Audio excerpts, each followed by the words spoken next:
Olá, eu sou Adriano Moneta, este é o programa Segurança Pública em Debate, uma realização do Sindicato dos Delegados de Polícia do Estado de São Paulo, da Associação dos Delegados de Polícia do Estado de São Paulo, do Sindicato dos Delegados de Polícia Federal do Estado de São Paulo e da Associação Nacional dos Delegados de Polícia Federal Regional São Paulo. No programa de hoje, você vai acompanhar a segunda parte do primeiro dia do Fórum IACC, Fórum Nacional de Inteligência Aplicada para o Combate à Criminalidade, realizado pelas mesmas entidades de classe que realizam este nosso programa. Acompanhe. No painel número 3 aqui do Fórum IACC, o primeiro da parte da tarde, o tema foi Prevenção e Combate ao Tráfico de Armas e Drogas. Um dos participantes foi o doutor João Luiz Moraes Rosa, que é delegado de Polícia Federal. Doutor, desse assunto todo que vocês trataram lá, aliás, muito importante, o que o senhor destacaria de mais relevante para os próprios delegados que estão aqui acompanhando o evento?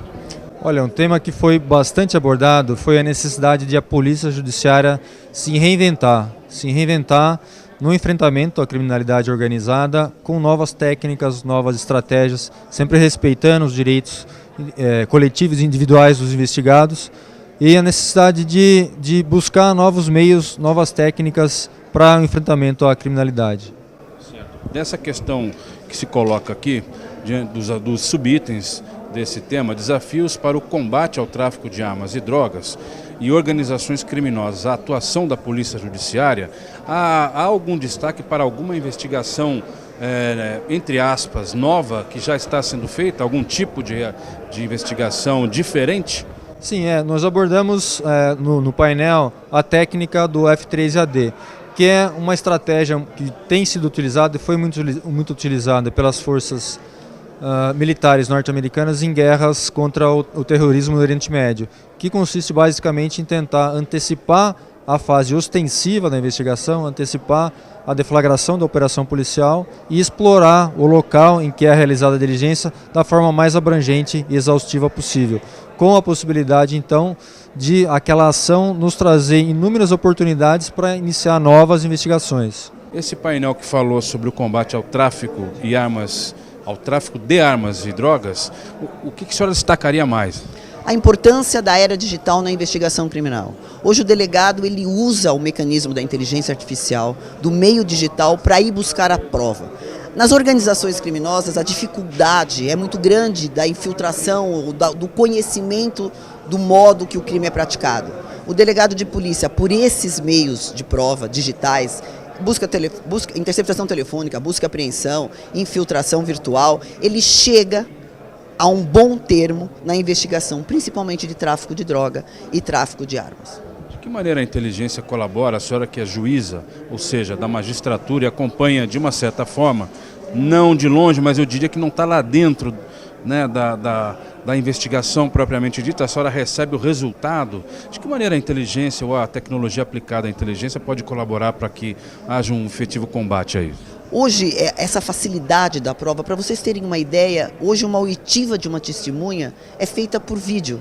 Então, quando o delegado manda para nós o inquérito policial, a investigação, eu ouço a próprio réu. Como se estivesse falando com o delegado, ele fala comigo. Isso é muito importante. A escuta telefônica, a mídia vem. O juiz de direito, ele avalia a comunicação telefônica entre o criminoso, entre os criminosos, e consegue distinguir, ou pelo menos isso valida de uma forma bem mais forte, bem mais segura, a prova. Para o judiciário isso é muito bom. A prova ela vem mais forte, ela vem mais segura, ela vem mais clara. Então, isso eu acho que é uma das formas que se achou, por exemplo, pela grandeza e pelo feliz resultado da Lava Jato. Foi esse meio de prova, que a maioria é feita pela liquidez da informação, pelo meio digital, que trouxe a certeza ao juiz competente da responsabilidade criminal, que é o resultado, que é a condenação. O mais importante do painel foi justamente o debate sobre a importância do uso da tecnologia na fiscalização das nossas fronteiras. O que ficou realmente marcado nesse painel foi o fato de que o simples investimento no efetivo, no aumento de efetivo da Polícia Federal não é capaz de sozinho resolver o nosso problema da falta de fiscalização nas fronteiras. É preciso investir muito mais ainda em tecnologia para que realmente isso seja efetivo. Sim, com certeza. A gente precisa investir em tecnologia, justamente na vigilância remota, principalmente na vigilância remota das fronteiras, seja por meio de satélite, principalmente satélite, porque na floresta a gente não vai conseguir usar câmeras comuns, né, câmeras de vigilância do dia a dia, a gente teria que usar uma tecnologia diferenciada para conseguir fazer esse tipo de fiscalização. O senhor acha possível realmente vigiar toda a fronteira brasileira, mesmo com esse investimento? Isso é viável? Acontece? Se o governo hoje resolver investir, é possível fazer isso? Isso é um problema que existe em todos os países com uma grande extensão, uma grande fronteira. Nos Estados Unidos isso é um problema, tanto que eles começaram a construir o tal muro para dividir com o México. O muro é uma solução paliativa, será? Para quando você não tem como colocar uma tecnologia ali? O muro não vai resolver, mas foi a solução que eles encontraram nesse momento. Porque provavelmente nem num país de primeiro mundo existe tecnologia em condições de ser aplicada, né, de uma forma tão massiva. Então é sempre muito difícil essa questão. Exatamente, é difícil para qualquer país, principalmente para o Brasil, que tem uma fronteira gigante. O senhor diria que esse é um dos maiores desafios da Polícia Federal ou não?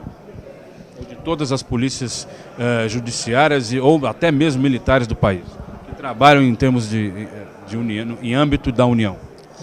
Esse é um dos principais problemas. É difícil dizer qual é o maior, mas são tantos os problemas que a gente enfrenta, né, mas certamente um deles é esse, a permeabilidade da fronteira física. Mas a gente também tem problema de uma fronteira financeira permeável, né? Tipo, os recursos entram e saem do Brasil com muita facilidade, com um nível de controle muito pequeno. Então, da mesma forma que a gente tem dificuldade de controlar de armas que entram, armas e drogas entrando e saindo do país, a gente tem dificuldade em controlar o dinheiro que entra e sai. Será que está ligado, de alguma forma, essa questão da permeabilidade da fronteira financeira com a fronteira física? Ou seja, se entra e sai muito facilmente dinheiro, isso também pode, a derivação disso pode ser a facilidade também com que entra e sai arma? Ou isso não tem relação, na sua opinião? Não, na verdade, uma coisa é usada para pagamento da outra, né? Na verdade, as falhas da fiscalização do sistema financeiro, na fiscalização da entrada e saída de moeda, ela vai permitir que as armas e as drogas circulem com maior facilidade, certo? Porque o que se faz no sistema financeiro é remessa para o exterior, remessa do dinheiro que vai ser usado para pagamento das armas, que vem de fora, né, pagamento de drogas também, e as pessoas se valem das deficiências dos controles para conseguir fazer esse pagamento. De que maneira esse combate pode ocorrer e ser aprimorado, principalmente na questão das fronteiras do país? O nosso Brasil é um país muito grande e as opções tecnológicas elas são alternativa para garantir que as muitas fronteiras que o Brasil tem, com mais de 10 países, sejam possíveis de ser monitoradas. Nós temos uma realidade diferente hoje, o crime cada ano que passa ele se renova, e para combater a criminalidade renovada e modificada é necessário sim utilizar, além de um incremento de homens, também tecnologia.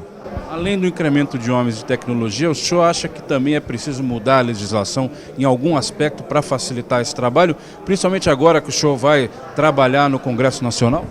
Tenho certeza, a nossa legislação ela traz muitas amarras desde a Constituição Federal, que com muitos, não quero dizer que existem direitos excessivos, mas sim que a criminalidade, para ser combatida, ela tem que ser trabalhada com meios ocultos, meios especiais de investigação, e para isso a lei tem que melhorar para garantir que as polícias possam atingir sim aquilo que todo mundo busca, que é a justiça social, que é a paz e a harmonia, e que seja preso realmente quem está cometendo crimes. Doutor, o senhor na sua fala frisou bastante que aos delegados ou à polícia judiciária cabe o entendimento maior de como combater o crime e afins, sem, contudo, esquecer das outras instâncias do Poder Judiciário e do sistema de justiça criminal. Eu queria que o senhor, rapidamente para nós aqui, falasse a respeito disso.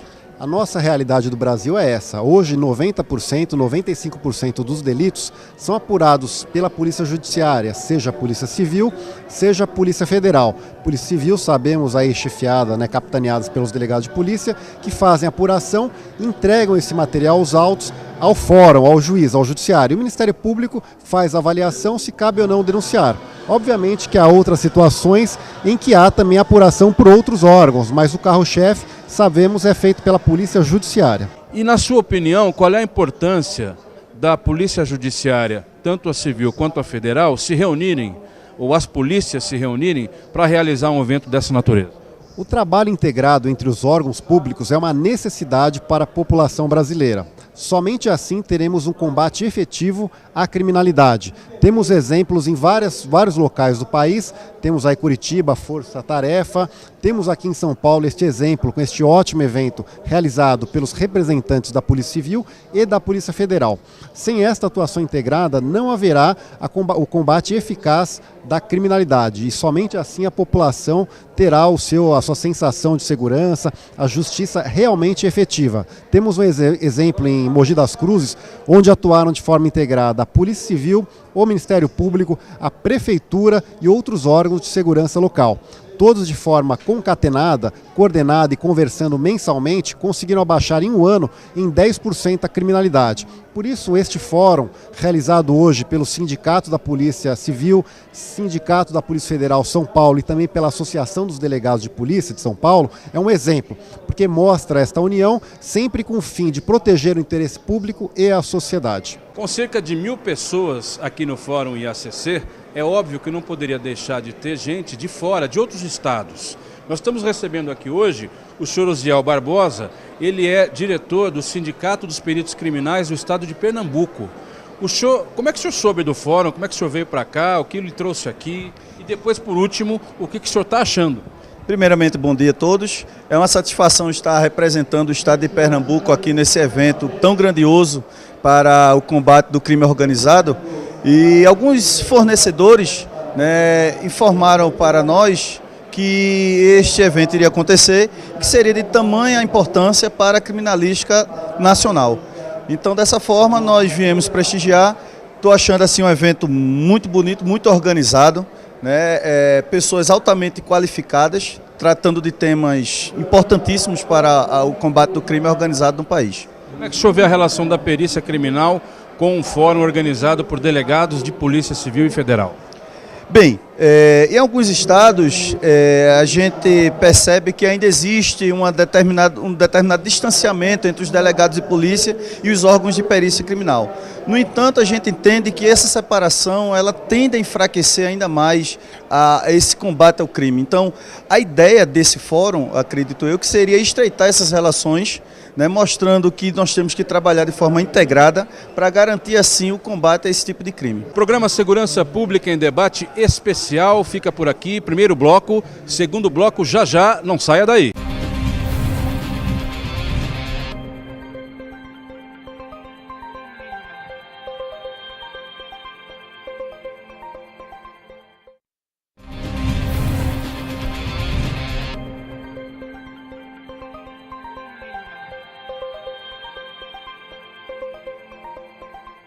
O programa Segurança Pública em Debate de hoje é especial, este é o segundo bloco do programa de hoje. Estamos mostrando o Fórum Nacional de Inteligência Aplicada para o Combate à Criminalidade. Acompanhe a segunda parte do programa.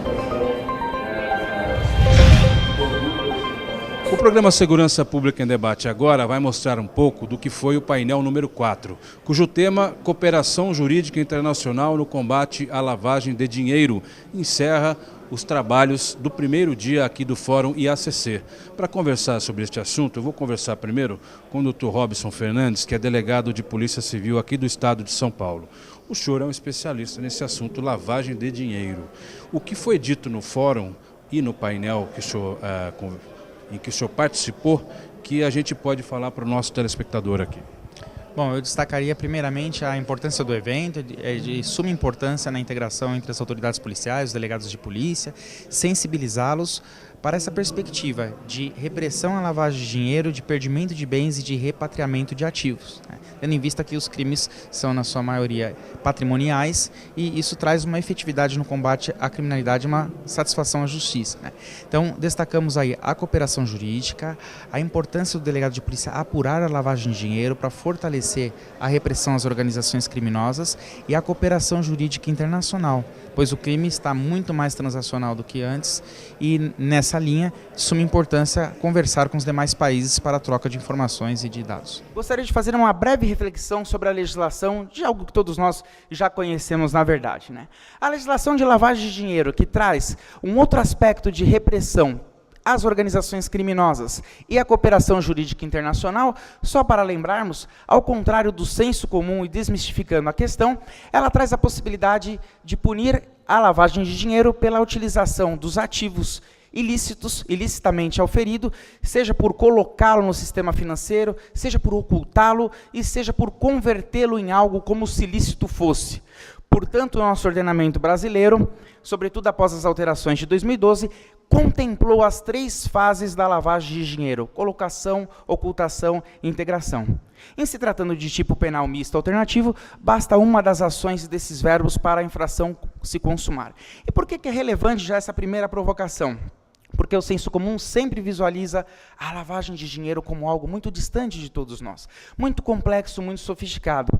Mas não é o que diz a letra da lei, não é o que se discutiu e se discute no Grupo de Ação Financeira Internacional e nas tratativas internacionais em que o Brasil é parte, e também na legislação dos demais países. Portanto, naquela ótica de que nada se cria, tudo se copia, o Brasil, na verdade, internaliza e introjeta essa perspectiva, viabilizando, então, às polícias judiciárias a repressão das organizações criminosas pela simples colocação de ativos ilícitos na circulação no sistema financeiro. E a nossa legislação contempla isso quando ela fala, utiliza ou emprega na atividade econômico-financeira. Mais adiante, nós temos ainda outros aspectos importantes para a investigação de lavagem de dinheiro e para a repressão.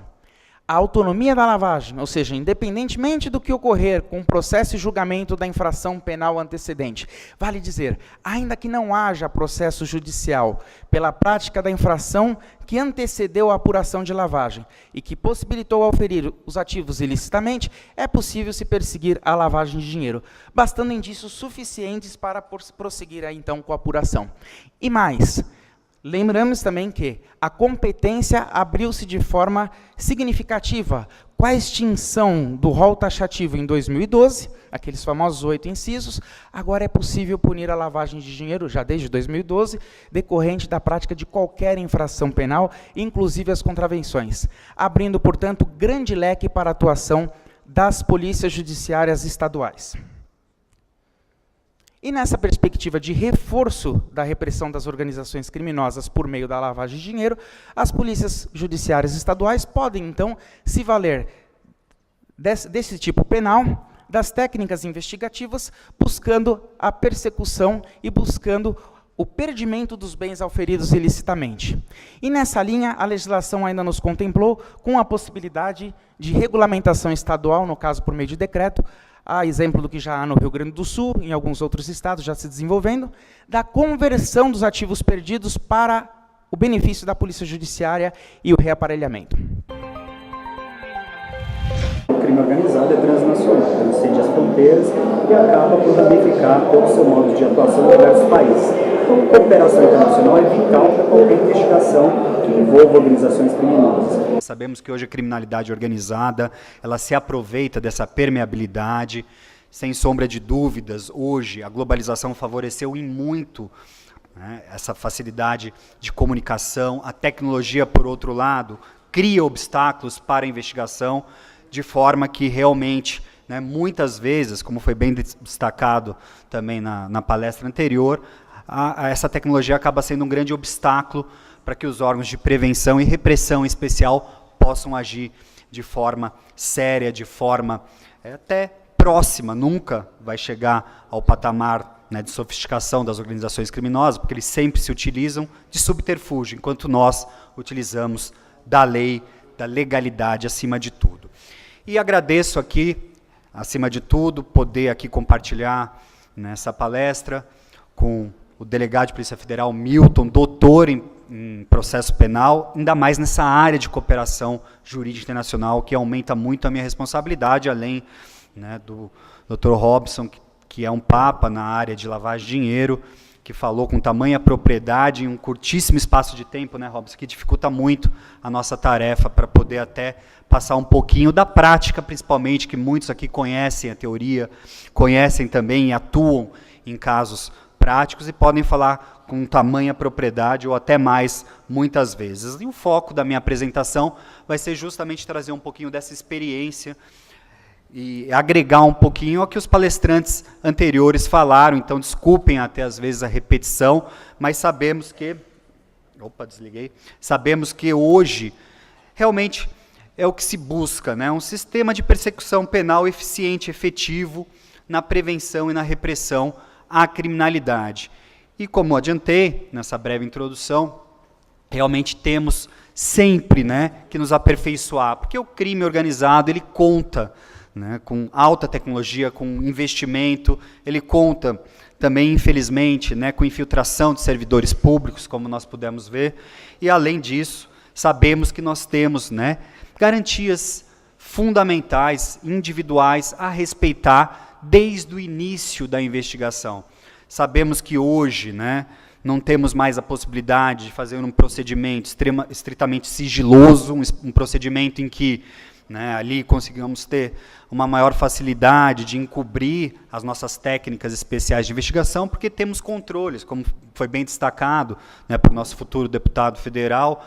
A polícia é o órgão mais fiscalizado, não só por aqueles órgãos que ele destacou, mas também pelo Tribunal de Contas, pela AGU, pela CGU, pela mídia, pela sociedade, como tem que ser, como todos os órgãos têm que ser. Nenhum órgão é inabalável, nenhum órgão está acima da lei. Eu estou ao lado agora do Dr. Walter Mairovich, jurista e também presidente do Instituto Brasileiro Giovanni Falcone. Dr. Walter, primeiro, como é que o senhor enxerga um evento como esse, realizado por entidades de classe, delegados tanto da Polícia Civil quanto da Polícia Federal?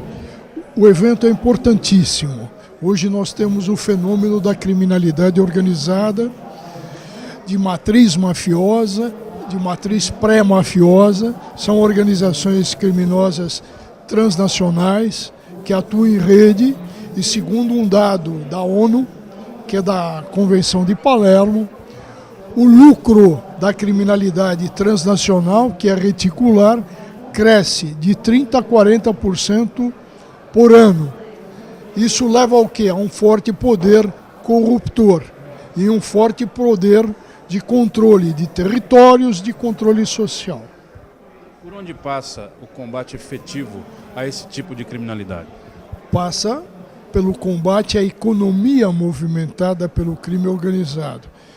Como dizia o juiz Giovanni Falcone, uma lojinha, um armarinho não cresce sem, evidentemente, ter lucro. O crime organizado depende de lucro. Desfalcar essas organizações é fundamental. E são organizações potentes. Se a gente pensar na 'Ndrangheta calabresa, que hoje é a maior máfia da Europa, ela já foi surpreendida lavando dinheiro na Bolsa de Frankfurt. Na sua opinião, quais são as similaridades desse tipo de combate na Itália e no Brasil? E o que o Brasil precisa fazer para, de repente, aprimorar ainda mais? Bom, em primeiro lugar, que os seus governantes tenham ciência do fenômeno e saibam, por meio de especialistas, como contrastar. Veja que no Brasil nós passamos de quadrilhas e bandos, que são organizações comuns, para organizações pré-mafiosas, que têm controle de território, controle social. Quando eu falo de controle de território, tem controle de presídios, controle de bairros, controle de morros. Para isso, evidentemente, há que se conhecer o fenômeno. E no Brasil nós temos pré-máfias, que têm até controle eleitoral. As máfias sempre tiveram controle eleitoral, basta ver a Sicília como exemplo. Oferecer às organizações criminosas lavagem de dinheiro e reciclagem de capitais em atividades formalmente ilícitas. Como se dá isso? Por especialização. O agente infiltrado normalmente vai na base da organização criminosa. o especialista em lavagem de dinheiro e reciclagem de capitais já vai com o chefe. Isso está sendo feito com muito sucesso no combate da 'Ndrangheta calabresa, que hoje é a máfia mais potente financeiramente da Itália. Para os senhores terem ideia, a 'Ndrangheta lavou dinheiro na Bolsa de Frankfurt e criou uma rede de restaurantes chamado Da Bruno em toda a Alemanha. Bom, me falta um minuto. Eu gostaria de voltar a Falcone para falar com os senhores do seu teorema, onde cada ato de investigação é como se fosse um mosaico, tem um ponto importantíssimo. Dali se pode descobrir outras coisas e se desvendar esse quebra-cabeça. Mas eu gostaria só de anunciar, que ia falar de um por um, mas dizia o Falcone que sem remuneração digna não há qualquer possibilidade de se poder contar com agentes de polícia judiciária. Programa Segurança Pública em Debate de hoje fica por aqui. Este foi um programa especial em que mostramos um pouco do Fórum Nacional de Inteligência Aplicada para o Combate à Criminalidade, realizado pelas 4 entidades de delegados de polícia que realizam este nosso programa. A você que nos acompanhou até aqui, o meu muito obrigado e até a próxima.